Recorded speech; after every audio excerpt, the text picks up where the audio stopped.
ប្រតិបត្តិប្រជាកលធាតុអាកាសប្រចាំថ្ងៃរបស់ខេត្តកំពង់ស្ពឺមន្ទីរធនធានទឹកនិងឧតុនិយមខេត្តកំពង់ស្ពឺបានដឹងថានៅថ្ងៃទី19ខែមិថុនាឆ្នាំ2025ខ្យល់មូសុងនិរដីនិងកម្រិតសម្ពាធខ្សោយបាននឹងកំពុងមានឥទ្ធិពលជាមធ្យមមកលើខេត្តកំពង់ស្ពឺស្ថានភាពបែបនេះនឹងធ្វើឲ្យស្ថានភាពអបបរបាពី24ដល់25អង្សាសេនិងអតិបរបាពី32ដល់33អង្សាសេខ្យល់បក់មកពីទិសប្រចាំមានល្បឿនចាប់ពី1ម៉ែត្រទៅដល់4ម៉ែត្រក្នុងវិនាទីមានភ្លៀងផ្គររន្ទះពីតិចទៅមធ្យមក្នុងបរិមាណ 60% ចំណែកឯស្ថានភាពទឹកនិងកម្ពស់ទឹកនៅតាមបណ្ដាស្ថានីយជលសាស្ត្រសំខាន់ៗនៃដងស្ទឹងព្រៃថ្នោតខេត្តកំពង់ស្ពឺសម្រាប់ថ្ងៃទី19ខែមិថុនាឆ្នាំ2025ក៏អំពីស្ថានភាពទឹកនៅតាមបណ្ដាអង្គទឹកសំខាន់ៗ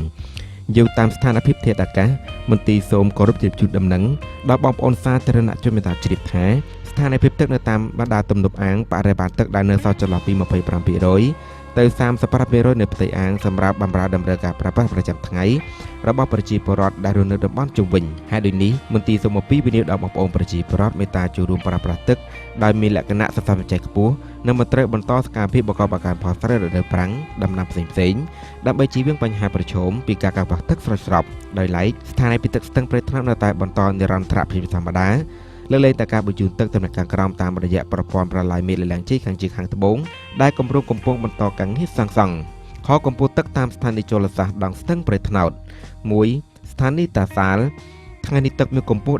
14.35 សង់ទីម៉ែត្រធាតុមិនថ្ងៃម្សិលមិញខ្ពស់ជាង4សង់ទីម៉ែត្រកម្រិតកម្ពស់ពងបរិច្ឆេទ20ម៉ែត្រ2ស្ថានីយពីមខ្លីថ្ងៃនេះទឹកមានកម្ពស់ 1.65 សង់ទីម៉ែត្រធាតុមិនថ្ងៃម្សិលមិញស្មើនឹងថ្ងៃនេះកម្រិតកម្ពស់ពងបរិច្ឆេទ8ម៉ែត្រ3ស្ថានីយរលាងជ្រៃថ្ងៃនេះទឹកមានកម្ពស់